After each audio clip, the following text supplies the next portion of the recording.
Madam Deputy Speaker, there is an elite dining club called Leaders Group. It is a club exclusively for the super rich. To join, you have to donate £50,000 to the Conservative Party.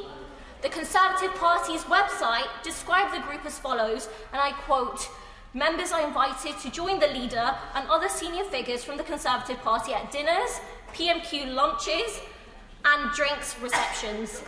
I say described because, as the Daily Telegraph reported this summer, the page has been quietly removed from the website along with the public register of the Prime Minister's dinners with the party's biggest donors. Madam Deputy Speaker, I draw attention to this because some of the Conservative Party's biggest donors are property developers who qualify for membership and will have attended those dinners. In the Prime Minister's first year in office, the party opposite has received more than £11 million from these super-rich developers and construction businesses. These people have paid small fortunes to sit down with cabinet members and to talk about whatever it is property developers like to talk about with people who decide planning policy. £11 million is a lot of money, but Madam Deputy Speaker, with this planning white paper, property developers have really gotten value for money, because this white paper is a developer's charter.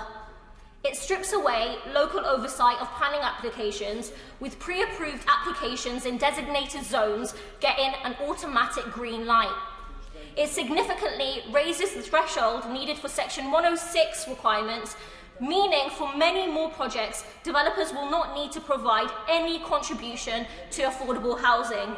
It cuts away what the government calls red tape, rather than learning the lessons from the Grenfell Tower tragedy and the need to raise standards and safety.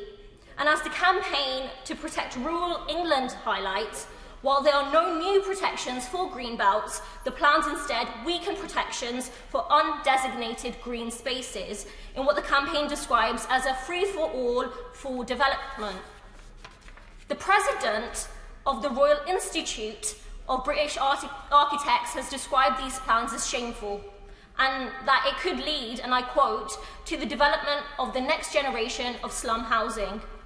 Housing charity Shelter say social housing could face extinction under the plans, and dozens of my constituents have told me of their concerns.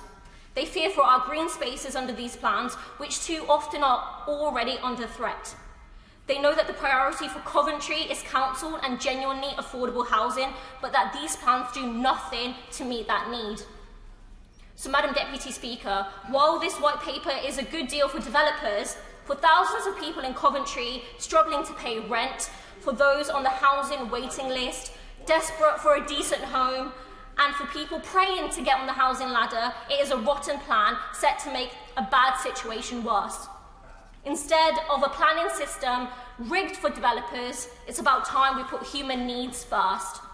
What that means, Madam Deputy Speaker, is the biggest council house building programme in generations, with local councils given power and funding to build the homes people need. It means rent controls, and ultimately, it means a government that's no longer in the pockets of developers. Thank you.